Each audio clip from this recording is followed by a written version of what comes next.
It's always been a passion of mine. I did a lot of theatrical stuff in like secondary school, etc. But then it was a situation where parents, my dad especially, he was like, this acting career is not gonna, it's not gonna pop off. Basically, it's not a secure future. So just go to school and study. I was gonna go Brit school and then go to like a drama school from then. But he was like, no. So I went to university, and like most things, if you've got a passion for it, it's always going to come back. So it always just kept coming back, like the feeling to perform. So I was in university, it was second year, and I was thinking, I need to act. So I started shouting out everywhere, like, I want to act, but there was no real avenue in order to act in. So I was like, how do I act? I have no show reel, I have nothing. So the only way for me to do it was to create my own content in order to be seen. So I did a monologue, and that's where Johnny came from. Good news. Got promotion that week. So I went out with the lads, had a couple beers, did a few lines. You know, it's bloody epic night. But then I get a call from that slag. What's her name? Amy. Says she's 3 months pregnant, and it's mine. So I wrote a monologue, recorded it with my friend, and then sent it out to hundreds of different emails, production companies, saying, hey, I'm this actor, I've got this monologue, I think it's sick, check me out. And eventually some of the right people saw it and gave me good advice, and from then on I just started creating more and more of my own content. So I did a theatrical version based off the TV series that I wrote. TV series, the whole politics behind the industry was just taking so long. Film and TV take forever sometimes. So me being impatient, I said, okay, I'm gonna do a theatrical version and put it on and show people live a bit more about Johnny, because I've been talking about it for a while now, and I don't want to be the guy that's consistently just talking about the results. So we did a live version at Bridewell Theatre and Blackfriars, sold out shows, 5-star review. Congratulations, congratulations, man. And then the Arts Council and Tasman Arts Festival collaborated on a one-day event and sold out that as well. And then went to LA off of the back of that and signed to a massive management agency out there. We used to talk about that actually. I didn't know. So how is that? I mean, can you talk about that too? Yeah, I can talk about it briefly. So I'm signed to Primary Wave, so they manage William Fitchner, Gabrielle Union, Paula Patton, Exhibit, CeeLo Green. So there's some big names on the books. Wow. So I'm happy to be there. Really give me more of a boost. But the most important thing is me to consistently create and book. That's what we call it. Just book a nice big movie. And like Johnny, just to kind of confirm, Johnny, is it going to be performed anywhere? Are you doing more? No, so the theatrical versions are done now. I just did that because I had itchy feet and I wanted to show people a bit more about the character. But the next thing from Johnny you will see is the TV series. That's it. So no more theatre, unfortunately. A lot of people bugging me like, I want to see it again. I want to see it again. But But we get to go, but that's fine. yeah, Understandable. maybe in a few years I might. I don't know. I'll see how it goes. I'm sure you let us know. Yeah, for sure. Yeah. No, we're still filming.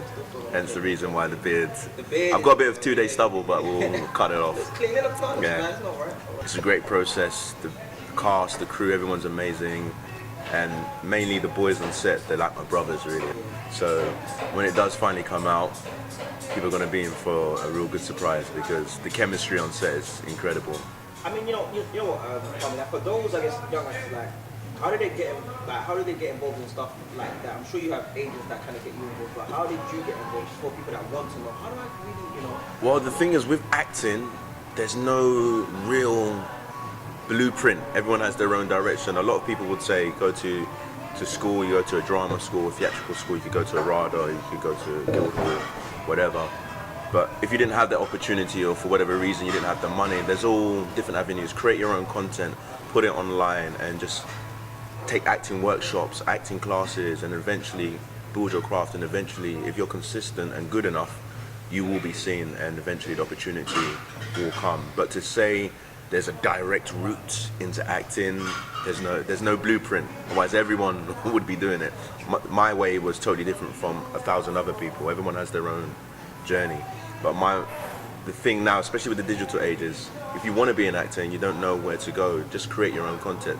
Start, get a camera and just do monologues or write a play and put it on, even if it's a small 3-person play in your local community center or even outside in the park, and get people around. Just create content, be creative, and put your stuff out, and eventually your time will come. And also just keep training. There's so many classes out there, short classes, long classes, great training, that sometimes you got to pay some money for it, but it's an investment into your craft. So every young budding actor out there, I would just say, just create your own content and consistently train and perfect the craft.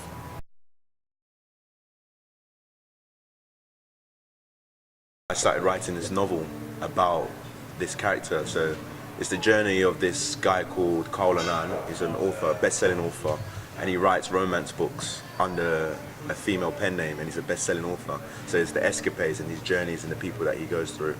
And what's great about this, it's not just the audio book where I'm just reading the narratives, I'm adding sound and noise. So it's like an audio play book. So it's written in the form of a novel, but there's elements of different characters, so other actors, actresses, singers get involved into the whole telling of this story, the journey of this guy called Kwame, the novelist. And we've got Novell Hill, which is an amazing singer, super talented actress, Isis Clarken, great actress, and Kid Bookie, MC, he's helping on the production as well, great musician. So that's for the first chapter. It's going to be out on iTunes, Tidal, Google Play. These are everywhere you're going to see it, so it's exciting. It's super exciting. First chapter, I mean, how many There's going to be 5 chapters in the first series. Yeah. I mean, like with the rise, you know, of like many Afro entertainers, like such as yourself, which you know, actors and so forth, but like musicians, you could say that I definitely look at like maybe grime or you know Afro. Like, how important is it, do you think, you know, that we bring all like almost, you know, like in one place to celebrate them, because it's not always really done. Yeah, that's been a major problem previously. We were getting more closer together as a collective, but there needs to be more hubs of unity, because we're stronger together than apart.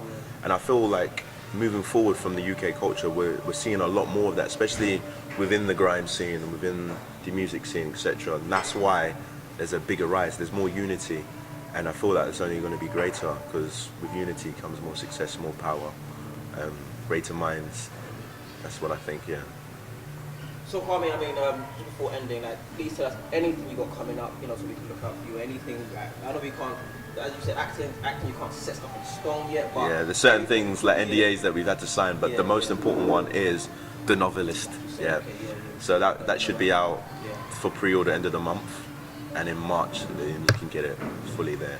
But it's something exciting, it's big, it's something different, it's something that has not really been done before. The way I'm telling the story and how I'm distributing it, and it's going to be a game changer, I think. Yeah. It'll definitely be something to see and something we're looking forward to. But Kwame Augustine, or shall I say Kwame the Maverick Augustine? Hey. And you know, Been a pleasure, man. See you soon, yeah? Thank you, man. All the best for the new year. Thank you. You too.